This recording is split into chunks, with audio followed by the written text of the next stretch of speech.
बंशीधरं तोत्रधरं नमामि मनोहरं मोहरं च कृष्णं मालाधरं धर्मधुरं धरं च पार्थस्य सारथ्यकरं च देवम् कर्तव्यदीक्षां च समत्वशिक्षां ज्ञानस्य भिक्षां शरणागतिं च ददाति गीता करुणाद्रभूता कृष्णेन गीता जगतो हिताय कृष्णेन गीता जगतो हिताय। श्रीमद् भगवद गीता जी अध्याय 11वां और श्लोक 30वां। आइए, अब भगवान ने पिछले 2 श्लोकों में दृष्टांतों से दोनों समुदाय का वर्णन करके सारे लोगों का ग्रसन करते हुए विश्व रूप का भयानक भगवान का रूप का वर्णन किया। अब इसमें देखिए यही बात फिर दोहराते हैं। लेलीयसे ग्रसमानः समन्तात् लोकान् समग्रान् वदनैर्ज्वलद्भिः तेजोभिरापूर्य जगत्समग्रं भासस्तवोग्रः प्रतपन्ति विष्णो लेलीयसे ग्रसमानः समन्तात् लोकान् समग्रान् वदनैर्ज्वलद्भिः तेजोभिरापूर्य जगत्समग्रं भासस्तवोग्रः प्रतपन्ति विष्णो ज्वलद्भिः वदनैः समग्रान् लोकान् ग्रसमानः। आप अपने प्रज्वलित मुखों के द्वारा समस्त लोगों को गले जा रहे हो, गड़ी जाओ छो, निगल रहे हो। समन्तात लेलीयसे विष्णु तव उग्रः भासः, और चारे ओर से आप बारंबार उनको चाट रहे हो। हे विष्णु, फिर विष्णु संबंध आया है, संबोधन। हे विष्णु, तव आपका यह उग्र प्रकाश भासः तेजो भी समग्रम जगत आपूर्य प्रतपन्ति, तेज से सारे जगत को भरकर सबको संताप दे रहा है ना। तो विष्णु संबोधन जो यहाँ किया वो भगवान कृष्ण के लिए किया, माने दोनों एक ही है। लेलीयसे ग्रसमानः समन्तान् लोकान् समग्रान् वदनैर्ज्वलद्भिः, आप सारे प्राणियों को संहार कर रहे हो। कोई इस तरह और इस तरह जाके उस तरह जाके छटक नहीं पाते हैं, इसलिए बारंबार अपनी जिह्वा से और उन सबको प्रज्वलित मुखों में लेकर आप गल रहे हो, माने चाटते हुए गल रहे हो। तात्पर्य ये हुआ कि काल रूपी भगवान की जीभ की लपेट में कोई भी प्राणी बच नहीं सकता है। तेजो भीरापूर्य जगत समग्रम भासस्तवोग्राः प्रतपन्ति विष्णु, विराट रूप भगवान का तेज बहु उग्र है, तो वह उग्र तेज के सारे जगत में परिपूर्ण होकर सबको संतप्त कर रहे हैं, व्यथित कर रहे हैं। कहने का भाव यह है, यहाँ लोकान समग्रान, लोक मात्र और जगत समग्रम, जड़ चेतन स्थावर जंग रूप समस्त जगत, जो कहने का तात्पर्य है वह सर्व कुछ भी भगवान के समग्र रूप के अंतर्गत, कुछ भी भगवान की बाहर जा ही नहीं सकता है। सर्वम खल्वमिदम ब्रह्म, खल्विदम खल्विदम खलु इदम ब्रह्म। गीता जी में भगवान को भी समग्र कहा है, असंशयम समग्रम समग्रम माम, 7वें अध्याय के पहले श्लोक में है ना। असंशयम समग्रम माम, मैं ही सब कुछ हूँ, ऐसा कहने का भाव है, और कुछ कोई है ही नहीं। नान्यं जाने नैव जाने न जाने। श्री भगवान उवाच मय्यासक्तमनः पार्थः योगं युञ्जन् मदाश्रयः असंशयं समग्रं मां यथा ज्ञास्यसि तच्छृणु। मय्यासक्तमनः पार्थ योगं युञ्जन् मदाश्रयः असंशयं समग्रं मां यथा ज्ञास्यसि तच्छृणु। हे पृथानंदन, मुझ में आसक्त मन वाला होकर, मुझे आश्रित होकर योग में जुड़ा हुआ तू जिस तरह से मेरे समग्र रूप को निस्संदेह जान लेगा, तो उसी तरह उसी को ही तू सुन ले। तो यहाँ स्पष्टता कर दी कि भगवान है, सब कुछ है। यज्ञायाचरतः कर्म समग्रम प्रबलीयते। प्रस्तुत श्लोक में संसार ने भी समग्र कहा है। उसका तात्पर्य यही कि वो सारे भगवान के ही रूप हैं। यदि वो भी संसार भी समग्र है तो रूप किसका है? भगवान का ही है। तो इसमें भी स्पष्टता करके कह दिया कि गतसंगस्य मुक्तस्य ज्ञानावस्थितचेतसः यज्ञायाचरतः कर्म समग्रं प्रबलीयते। गतसंगस्य मुक्तस्य ज्ञानावस्थितचेतसः यज्ञायाचरतः कर्म समग्रं प्रबलीयते। जिसकी आसक्ति सर्वदा नष्ट चुकी है, जो मुक्त हो गया है, जिसकी बुद्धि स्वरूप के ज्ञान में स्थित है, ऐसे केवल यज्ञ के अर्थ के लिए कर्म करना और मनुष्य के समस्त कर्म नष्ट हो जाते हैं। ज्ञान में स्थित हैं, मुक्त हो गया है, आसक्ति नष्ट हो चुकी है। तो विराट रूप भगवान अपने विचित्र विचित्र रूपों को दर्शन कराते रहे। उसमें से भयंकर एक अत्यंत उग्र रूप के मुख में सारे प्राणी और दोनों पक्ष के योद्धा भी प्रविष्ट कर रहे हैं। तो अर्जुन बहुत भयभीत हो गए। इससे अत्यंत उग्र रूपधारी भगवान का वास्तविक परिचय जानने के लिए अर्जुन ने प्रश्न किया है। क्या प्रश्न किया? आख्याहि मे को भवानुग्र रूपो नमोस्तु ते देववर प्रसीद विज्ञातुमिच्छामि भवन्तमाद्यं नहि प्रजानामि तव प्रवृत्तिम्। मैं आख्या ही उग्र रूप, मुझे बताइए कि उग्र रूपधारी भगवान आप कहा कौन है? देववर, देवों में श्रेष्ठ। ते नमः अस्तु, मैं आपको नमस्कार करता। प्रसीद आद्यम भवंतम, प्रसन्न हो जाओ आदि पुरुष हूँ। विज्ञातुम इच्छामि, मैं तत्व से आपको जानने के लिए इच्छा व्यक्त करता हूँ। क्योंकि तव प्रवृत्तिम न प्रजानामि, मैं आपकी प्रवृत्ति को वास्तविक रूप से जान नहीं सकता हूँ। आख्या ही मैं को पवन उग्र रूपो, भगवान की ओर पूर्ण शरणागति अर्जुन की। अब भगवान को कह रहे हैं कि आप ही बताइए ये सब क्या है? नमोस्तु ते देववर प्रसीद, और वो भी नमस्कार करके। ये सबसे बड़ी अच्छी बात है। विवेक जब आदमी आ जाता है ना, आदमी में आ जाता है तो आदमी बढ़ सकता है, आगे बढ़कर भगवान की भक्ति को प्राप्त कर सकता है।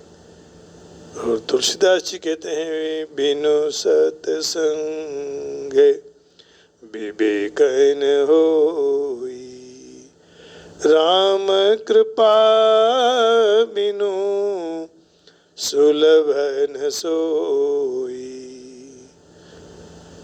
बिनु सत्संग विवेक न होई, राम कृपा बिनु सुलभ न सोई। शठ सुधरहि संगति पाई। तो शठ भी सुधर जाता है।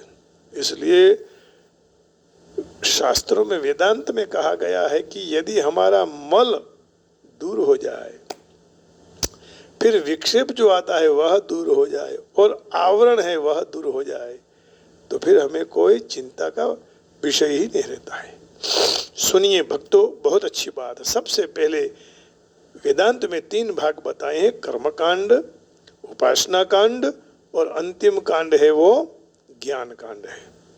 अब देखो, कर्म कांड में 1 से 6 अध्याय गीता जी के आते हैं और ऐसे यहाँ ये समझाया गया कि जब आप कर्मकांड करेंगे तो आपका मल दूर हो जाएगा। भगवान की पूजा पाठ बहुत अत्यंत आवश्यक है। कई बड़े बड़े पंडित लोग, कई धनवान लोग कहते हैं कि नहीं, अब संध्या की जरूरत नहीं है। सर्वथा गलत है। मंदिर जाने की जरूरत है नहीं है, ये गलत है। जाना ही चाहिए मंदिर। सेवा, पूजा, सत्यनारायण की कथा, घर में हवन, वास्तु देवता की पूजा, ये सब करवाना चाहिए, तो आपका मल, हमारा मल दूर होगा।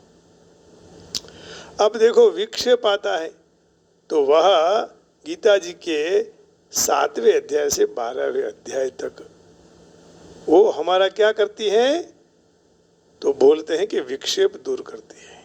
विक्षेप दूर हो जाए, बिना विक्षेप दूर न हो तो मन लगता नहीं। तो सबसे पहले मल दूर हो, फिर मन लगे, उसके लिए विक्षेप दूर हो, और ये दोनों हो जाए तो आवरण हट जाए। अब देखो, आवरण हटे तो 13 अध्याय से 18वें अध्याय, तो आवरण दूर हो गया। माने ज्ञान कांड तो 1 से 6 अध्याय कर्म कांड, 7 से 12 अध्याय उपासना कांड और 13 से 18 अध्याय वो है ज्ञान कांड। तो पहले 6 अध्यायों में हमारा मल का दूर होना, 7 से 13 अध्याय 12 अध्याय तक हमारे जो मन में विक्षेप है वो दूर हो, माने उपासना कांड सिद्ध हो जाए। और अंतिम जो है 13 से 18, 13, 14, 15, 16, 17, 18, 6 अध्याय, तो उससे हमारे आवरण दूर हो जाए और ज्ञान की प्राप्ति हो। इसलिए तो अंतिम अध्याय में अर्जुन जी ने कहा, नष्टो मोह स्मृतिर्लब्धात् तत्प्रसादान्मयाच्युत स्थितोऽस्मि गतसन्देहः करिष्ये वचनं तव। लेकिन मल, विक्षेप, आवरण कैसे दूर हो, इसका एक छोटा सा उदाहरण देता हूँ आपके सामने। जैसे बाल्टी पानी की भरी हुई है, अब उसमें मिट्टी है, उसके नीचे सोने का कोई एक अलंकार पड़ा हुआ है, उसके ऊपर एक गिलास या कोई पात्र रखा हुआ है। अब देखिए, मिट्टी वाले पानी में ना तो वो अलंकार दिखाई देगा, माने मल से भरा हुआ है, तो पानी हिल भी रहा है, ये विक्षेप है। मल से भरा है, हिल रहा है, तो अलंकार दिखाई नहीं देगा। अब आवरण के रूप में वहां कोई भी कटोरी रखी है, बर्तन रखा है, कोई आवरण रखा है आच्छादन, उसको दूर कर लो तो वह अलंकार दिखाई देगा। इसी तरह यदि हमको पवित्र और शुद्ध होना है तो सबसे पहले हमें उपासना किसकी करनी पड़ेगी, कर्मकांड, और वो 1 से 6 अध्याय, बाद में उपासना कांड 7 से 12 अध्याय और अंतिम 13 से 18 अध्याय माने ज्ञान कांड। तो मल का दूर होना, विक्षेप दूर होना और फिर आवरण खुल जाने से ब्रह्म का दर्शन हो जाता है। और यही मल दूर करने के लिए, विक्षेप दूर करने के लिए, आवरण दूर करने के लिए भक्ति रेव करीयसी, एक भक्ति ही सर्वोत्तम है और कोई चीज नहीं हो सकती जिससे हमारा आवरण दूर हो जाता है। तो ये सब आनंद, शास्त्र का आनंद मौज है ना। तो बोले कि मैं समझ नहीं सकता हूँ, मुझे समझा। वो आख्या ही में को भवानुग्र रूपो नमोस्तुते देववर प्रसीद विघ्नातुमिच्छामि भवन्तमाद्यं नहि प्रजानामि तव प्रवृत्तिम। आख्या ही में को भवानुग्र रूपो नमोस्तुते देववर प्रसीद। आप देवता के रूप में दिखाई दे रहे हो और उग्र रूप में भी दिखाई दे रहे हो, तो वास्तव में ऐसे रूपों को धारण करने वाले आप कौन हैं? अत्यंत उग्र विराट रूप को देखकर भय के कारण अर्जुन नमस्कार के सिवाय दूसरा कुछ भी नहीं कर सकता। जब अर्जुन भगवान के ऐसे विराट स्वरूप को समझने में सर्वथा असमर्थ हो गए, तब अंत में कहते हैं, हे देवताओं में श्रेष्ठ, नमोस्तु ते देववर प्रसीद। हे देवताओं में श्रेष्ठ, मैं आपको नमस्कार करता हूँ। भगवान अपनी जिह्वा से, अपनी जीभ से, अपने खुद के मुखों में बारंबार उनको चाट रहे हैं लेकर। किनको? ये सब योद्धाओं को, भीष्म पितामह जी को, आचार्य द्रोण को, कर्ण को। भयंकर बर्ताव को देखकर अर्जुन प्रार्थना करते हैं कि प्रभु आप प्रसन्न हो जाओ। विघ्नातुमिच्छामि भवन्तमाद्यं नहि प्रजानामि तव प्रवृत्तिम।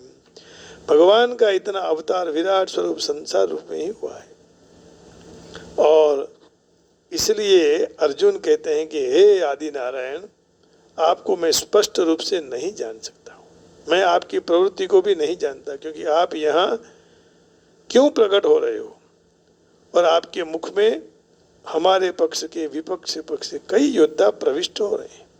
वास्तव में आप क्या करने को चाहते हैं? तात्पर्य ये हुआ कि आप कौन हैं, क्या करने को चाहते हैं, ये मैं जानने की इच्छा रखता हूँ, क्योंकि आप ही स्पष्ट रूप से बताइए। अब प्रश्न होता है कि भगवान का पहला अवतार विराट संसार के रूप में हुआ, और अभी अर्जुन भगवान के कोई एक स्थल में विराट रूप कैसे देख रहे हैं? ये दोनों विराट रूप एक ही है, अलग अलग? इसका उत्तर यही है कि वास्तविक बात तो भगवान ही जाने, परंतु विचार करने से यह प्रतीत होता है कि अर्जुन ने जो विराट रूप देखा, उसके अंतर्गत संसार रूपी विराट रूप भी था।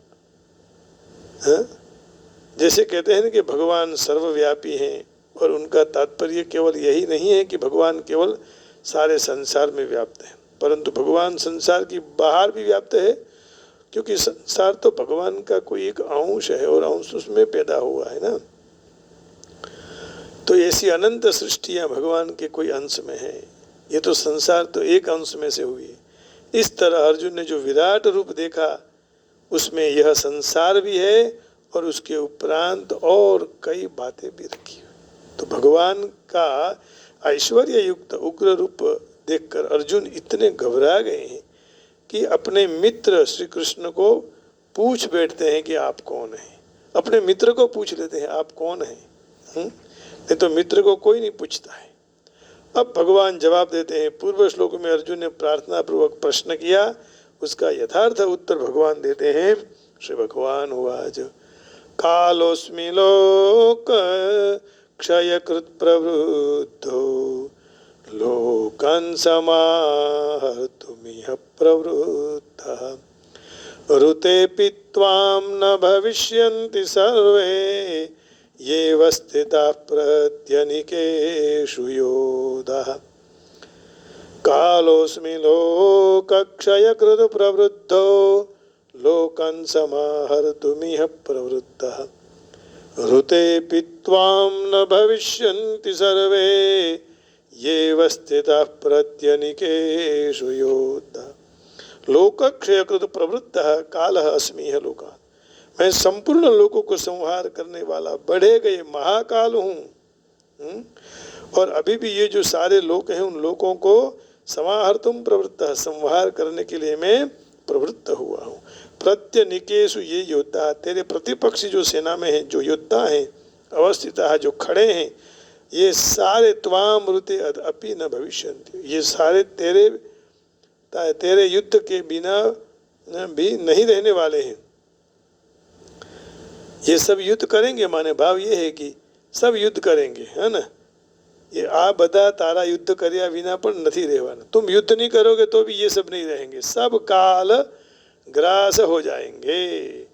कालोक्ष्मी लोक क्षय कृत प्रवृद्धो लोकान् समाहर्तुमिह प्रवृत्तः ऋतेऽपि त्वां न भविष्यन्ति सर्वे येव स्थिताः प्रत्यनीकेषु प्रत्यनीकेषु माने तेरे प्रतिपक्षियों की सेना में जो योद्धाओं जो खड़े हैं, है ना। तो ये काल व्याल मुख ग्रास त्रास निर्णाश हेतवे। काल निरंतर अब हमको खा रहा है, लेकिन हमें पता नहीं, हमारी एक एक क्षण कम हो रही है, हम जी नहीं रहे हैं, हम मर रहे हैं। तो इसी मरते पहले हम इस माधव को याद क्यों न कर लें। तो भगवान के विश्वरूप के विचार करते हुए बहुत विलक्षण मालूम पड़ता है, क्योंकि उनको देखने में अर्जुन की दिव्य दृष्टि भी काम नहीं कर रही है। तो वे तो विश्वरूप को कठिनता से देख सकने के लिए योग्य बताते हैं। दुर्निक्षम समन्ताद, 11वें अध्याय का, माने इसी अध्याय का 17वें श्लोक में कहा ना, किरीटिनम गदिनम चक्रिणम च तेजो राशिम सर्वतो दीप्तिमन्तम पश्यामि त्वां दुर्निरीक्ष्यं समन्ताद् दीप्तानलार्कद्युतिमप्रमेयम्। यह दुर्निरीक्ष्यम, नेत्र द्वारा कठिनाई से देख सके ऐसे मैं आज चारों तरफ से अप्रमेय स्वरूप मैं देख रहा हूँ। तो यहाँ भगवान के अप्रमेय रूप की बात की है ना। अप्रमेय का अर्थ है कि इतना देदीप्यमान है, कोई देख ही नहीं सकता है। अप्रमेयम, अप्रमेय स्वरूप। अप्रमेयम, परमात्मा के सगुण निर्गुण साकार निराकार सब रूप अप्रमेय अपरिमित हैं। अप्रमेय माने अपरिमित, है ना। तो अब भगवान यहाँ भगवान से पूछ बैठते हैं कि उग्र रूप आप लोग कौन है। तो मालूम पड़ता है कि अर्जुन भयभीत होकर ऐसा न पूछते, लेकिन भगवान इससे अधिक विलक्षण रूप प्रकट कर देते। परंतु अर्जुन के द्वारा बीच में पूछे जाने से भगवान ने और उग्र रूप दिखाने का बंद कर दिया। अर्जुन के प्रश्नों के उत्तर देने लगे। कालोक्ष्मी लोक क्षय कृत प्रवृत्ता। पूर्व श्लोक में अर्जुन ने पूछा था कि रूप उग्र वाले आप कौन हैं, आख्या ही में को भगवान उग्र रूप। इसके उत्तर में विराट रूप भगवान कह रहे हैं कि मैं सारे लोगों को क्षय, लोगों का क्षय करने वाला भयंकर रूप से वृद्ध पामेला, वृद्ध बढ़ा हुआ मैं अक्षय काल हूँ। लोकन समाहर तुम यह प्रवृत्त। अर्जुन ने पूछा था कि मैं अपनी प्रवृत्ति नहीं जानता, नहीं प्रजानामि तव प्रवृत्ति, अर्थात आप यहाँ क्यों करने आए हैं, क्या कर रहे हैं। तब भगवान ने उत्तर दिया कि मैं इस समय दोनों सेनाओं को संहार करने के लिए आ गया हूँ। आप युद्ध करो या न करो, अब संहार होगा ही, तो इसलिए युद्ध करो, धर्म युद्ध करना है, पीछे हट मत करो। ततो युद्धाय युध्यस्व, तो ऋते पीत्वाम न भविष्यन्ति सर्वे ये अवस्थिता प्रत्यनिकेषु युद्ध। तो इससे पहले कहा था कि मैं युद्ध नहीं करूंगा। न योत्स्ये इति गोविंदम उक्त्वा तुष्णिम बभूव। युद्ध नहीं करूं, मौन हो गया, और प्रतिपक्षी नहीं मरेंगे। मैं इन लोगों को मार कर राज्य लेना नहीं चाहता हूं। भगवान बोले कि ये सब मरने वाले हैं, फिर ऐसा क्यों सोचते हो। तो युद्ध करवा और न करने से कोई फर्क नहीं पड़ने वाला है, क्योंकि सबका मैं संहार करने के लिए प्रवृत्त हुआ हूं। यह बात विराट रूप में जब देख ली, तब तेरे पक्ष और विपक्ष दोनों सेनाओं मेरे भयंकर मुख में प्रविष्ट हो रही।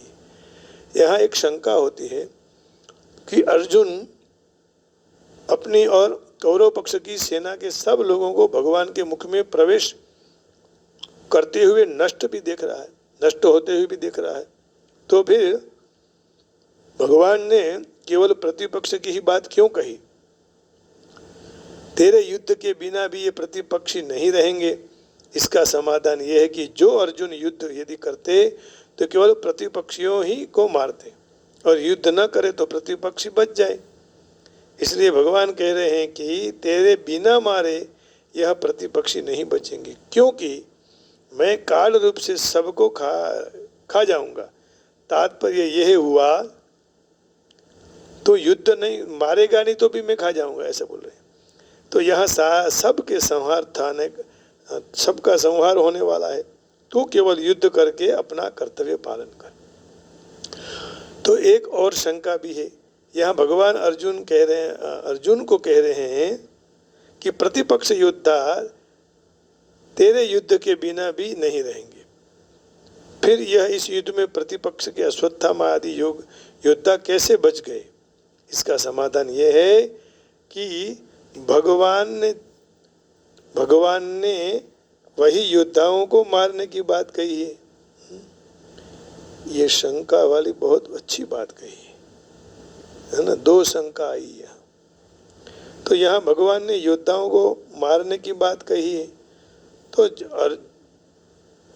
जो अर्जुन को मार सकते हैं, जो अर्जुन मार सकते हैं और जिनको अर्जुन अभी मारेंगे, इससे भगवान का कथन का तात्पर्य यही है कि जिन योद्धाओं को तू मार सकेगा वही सब तेरे मारे बिना ही मर जाएंगे, और जिसको अब तू मारेगा तो वे मेरे द्वारा पहले से ही मरे हुए हैं। मयैवैते नियता पूर्वमेव, ये गीता जी के 33वां श्लोक है आगे का। तस्मात् त्वमुत्तिष्ठ यशो लभस्व जित्वा शत्रुन् भुङ्क्ष्व राज्यं समृद्धम् मयैवैते निहता पूर्वमेव निमित्तमात्रं भव सव्यसाचिन्। तो एक शंका थी कि मुख में प्रविष्ट करते हुए देखा कौरव की सेना को, सब लोगों को, तो यहाँ प्रतिपक्ष की ही बात क्यों की है? तो बोले तेरे युद्ध के किए बिना भी प्रतिपक्षी नहीं रहेंगे, है ना। इसका समाधान करते हुए अर्जुन यदि युद्ध करते तो भी प्रतिपक्षी मर जाते, युद्ध न करते तो भी प्रतिपक्षी बच जाएंगे। लेकिन भगवान कह रहे हैं कि नहीं, तू यदि नहीं मारेगा तो भी प्रतिपक्षी नहीं बचेंगे, क्योंकि मैं काल रूप में सबको खा रहा हूं। तो यहाँ ये पूरा रहस्य कहा कि खड़े हो जाओ, तस्मात् उत्तिष्ठ यशो लभस्व, तू क्षत्रिय है, और क्षत्रिय का धर्म है कि युद्ध करना चाहिए। अब तुम युद्ध की मना कर रहे हो, कैसे चलेगा ऐसे? युद्ध अनिवार्य है। संसार में नित्य निरंतर हम लोग युद्ध करते रहते हैं, और युद्ध नहीं होगा तो ये जो दुष्ट लोग हैं उनको नाश कौन करेंगे, है ना। तो देखिए, मैं विष्णु ऐसे संबोधन किया, मैं जो देख रहा हूँ आपकी यह प्रज्वलित मुखों से सारी दिशाओं से लोगों को आप निगले जा रहे हो। समग्र ब्रह्मांड आपके तेज से आवृत अतिशय दाहक एवं भयंकर रूप की व्यक्त हो रहा है। हे देवाधिदेव उग्र रूपधारी, आप कौन हैं? मैं आपकी लीला प्रवृत्ति से अजान हूँ, मुझे बताइए। तो अर्जुन जानता था कि कृष्ण उनके मित्र और पूर्ण पुरुषोत्तम, फिर भी कृष्ण के विविध रूपों को देखकर वह संकट में आ गया। इसलिए उसने महाविनाशकारी शक्ति की पृच्छा की। वेदों में लिखा है, परम सत्य सर्व वस्तुओं और ब्राह्मणों का भी नाश करते हैं, है ना। परम सत्य सर्व वस्तुओं नो, अरे ब्राह्मणों नो पर नाश, सब ब्राह्मणों का भी नाश कर देता है। कौन? ये विराट स्वरूप। यस्य ब्रह्म च क्षत्रंच उभे भवत ओदनः मृत्युर्यस्योपसेचनम कइत्था वेद यत्र सह। कठोपनिषद 1:2-25।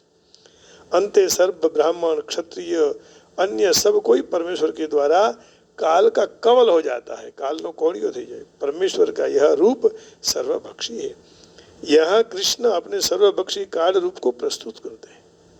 कई थोड़े पांडव के सिवा युद्ध क्षेत्र में उपस्थित सब लोग इन भगवान के पक्ष बन जाएंगे। अर्जुन युद्ध करवाने की इच्छा नहीं करते थे, और युद्ध न करने के लिए श्रेयस्कर मानता था युद्ध न करना, ऐसे करने से अनर्थ नहीं होता।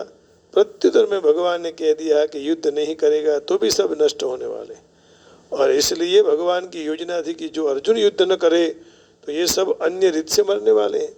मृत्यु को कोई टाल नहीं सकता, फिर भले अर्जुन युद्ध करे या न करे, वस्तुतः वो मरे हुए ही थे। काल विनाशकारी है ना, तो परमेश्वर की इच्छा अनुसार सर्व प्रागट्यों का नष्ट होना ही है।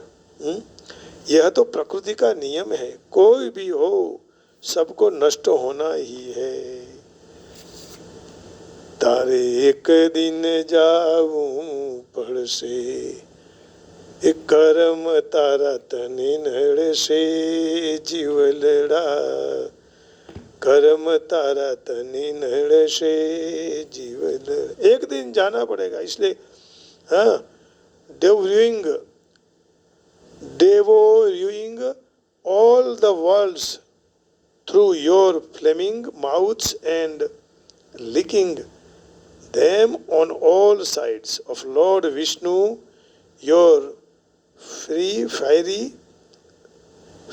rays fill the whole universe with their fierce radiance and are scorching it.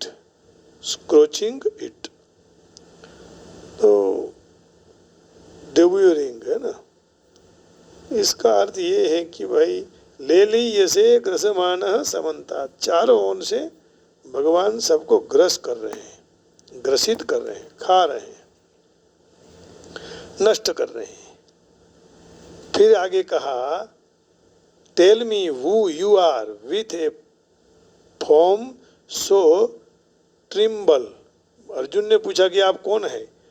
My options to you, O best of gods, be kind of me, I wish to know you, the primal being, in particular for a know not what you intend to do। अब भगवान कहते हैं, ये प्रश्न पूछा तो भगवान कहते हैं कि मैं ये हूँ। क्या कहा भगवान ने?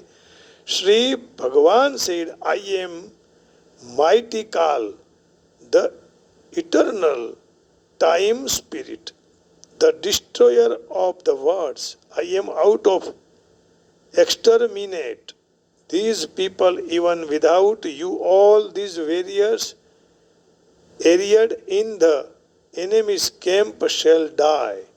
सब मरेंगे, सबको जाना है। जातस्य हि ध्रुवोर मृत्युर ध्रुवम जन्म मृतस्य च तस्माद् परिहार्येधे न त्वं शोचितुमर्हसि। O Vishnu, I see you devouring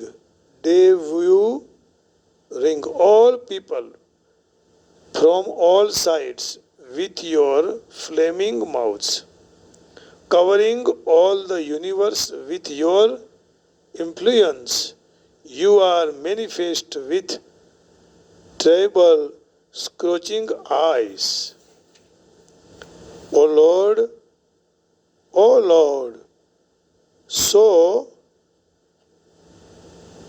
fierce of form, please tell me who you are. I offer my options into you.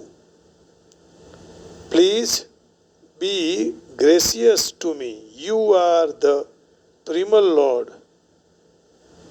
I want to know about you, for I do not know what your mission is। आप कौन है, आपका mission क्या है?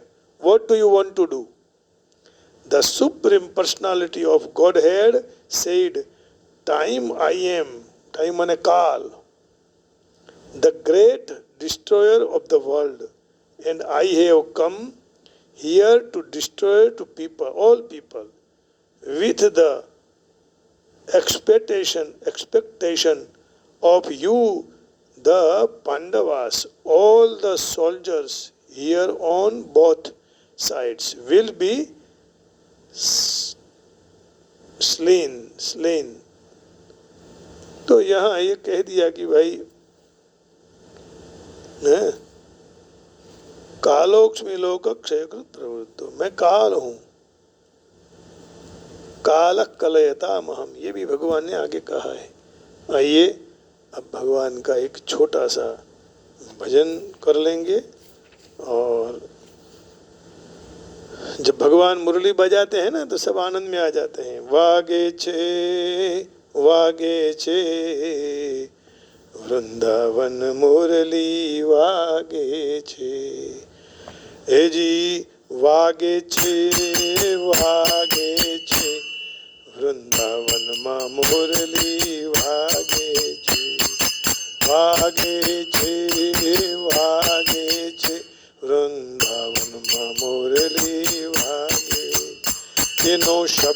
ગગનમાં ગાજે છે, તેનો શબ્દ ગગનમાં ગાજે છે.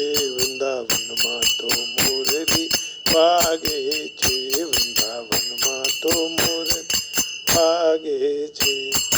વાલો તો દાણ દધીના માંગે છે, વૃંદાતે વનને માર્ગ જતા, વૃંદાતે વનને માર્ગ જતા. હે વાલો દાણ દધીના માંગે છે, માંગે છે. વૃંદાવનમાં મુરલી વાગે, વૃંદાવનમાં વૃંદાતે વનમાં મુરલી વાગે છે. વૃંદાતે વનમાં રાસ રચ્યો છે, વૃંદાતે વનમાં રાસ રચ્યો. હે વાલો રાસ મંડળમાં બિરાજે છે, બિરાજે છે. વૃંદાતે વનમાં મુરલી વાગે છે. પીળા પીતાંબર ઝરકશી જામા, પીળા પીતાંબર ઝરકશી જામા. એ માથે પીળો તે પટકો બિરાજે છે, બિરાજે છે. વૃંદાતે વનમાં વાગે છે, મુરલી વાગે છે. કાને તે કુંડળ મસ્તકે મુગટ રાય, કાને તે કુંડળ મસ્તકે મુગટ. એ વાલા મુખ પર મુરલી બિરાજે છે, એ વાલા મુખ પર મુરલી બિરાજે છે. વૃંદાતે વનમાં વાગે છે, વાગે છે, વાગે છે. વૃંદાવનમાં મુરલી વાગે છે, વૃંદાવનમાં મુરલી વાગે. વૃંદાતે વનની કુંજ ગલીમાં, વૃંદાતે વનની કુંજ ગલી. વાલો મારો થનક થઈ થઈ નાચે છે, નાચે છે. વૃંદાવનમાં મુરલી વાગે છે, વૃંદાવનમાં મુરલી વાગે. ભાઈ મીરા કે गिरधर नागो, भाई मीरा के प्रभु गिरधर नागो. हे વાલાના દર્શનથી દુખડા ભાગે છે, ભાગે છે. વૃંદાવનમાં મુરલી વાગે છે, વાગે છે, વાગે છે. વૃંદાવનમાં મુરલી વાગે છે, વૃંદાવનમાં મુરલી વાગે છે. વૃંદાવનમાં મુરલી વાગે છે, વાગે છે. વૃંદાવનમાં મુરલી વાગે છે, વાગે છે, વાગે છે. મુરલા વૃંદાવનમાં મુરલી વાગે છે. અમારો ધન રાધા રાધા રાધા રાધા, અમારો ધન રાધા રાધા રાધા રાધા. પરમ રાધા રાધા રાધા રાધા રાધા. અમારો ધન રાધા રાધા રાધા, અમારો ધન રાધા રાધા રાધા. પરમ ધન રાધા રાધા રાધા રાધા રાધા. પરમ ધન રાધા રાધા રાધા રાધા. જીવન ધન રાધા રાધા રાધા. જીવન ધન રાધા રાધા રાધા. કનાઈ ધન રાધા રાધા રાધા. કનાઈ ધન રાધા રાધા રાધા. અમારો ધન રાધા રાધા રાધા. અમારો ધન રાધા રાધા રાધા. પરમ ધન રાધા રાધા રાધા.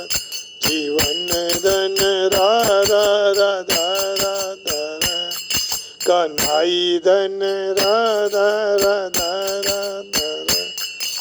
जय जय विठ्ठल विठ्ठल विठ्ठला, जय जय विठ्ठल विठ्ठल विठ्ठला, माझ्या विठ्ठल पांडुरंगा, माझ्या विठ्ठल पांडुरंगा। जय जय विठ्ठल विठ्ठल विठ्ठला, जय जय विठ्ठल विठ्ठल विठ्ठला, माझ्या विठ्ठल पांडुरंगा, माझ्या विठ्ठल पांडुरंगा। जय जय विठ्ठल विठ्ठल विठ्ठला, माझ्या विठ्ठल पांडुरंगा। जय जय विठ्ठल विठ्ठल विठ्ठला, माझ्या विठ्ठल पांडुरंगा, माझ्या विठ्ठल पांडुरंगा, माझ्या विठ्ठल पांडुरंगा, माझ्या विठ्ठल पांडुरंग। बोलिए श्री राधावर कृष्णचंद्र भगवान की जय। श्री सीता रामचंद्र परिवार की जय। राम लक्ष्मण सीता मैया की जय। उमावती महादेव की जय। बाल कृष्ण लाल की जय। श्री वेंकटेश्वर भगवान की जय। श्री राधावर कृष्णचंद्र भगवान की जय। कृष्ण कन्हैया लाल की जय। गणपति महाराज की जय। हनुमान जी महाराज की जय। जगदम्बे माता की जय। पार्श्वनाथ भगवान की। ओम नमः पार्वती पते हर हर महादेव। आप सबके हृदय में बैठे हुए परम धन भगवान राधा कृष्ण जी को, विट्ठल जी को प्रणाम करके वाणी को विराम देता हूँ। जय श्री कृष्ण, हरिओम, राधे राधे, जय योगेश्वर, जय श्री राम, ओम नमः शिवाय। बांके बिहारी लाल की जय।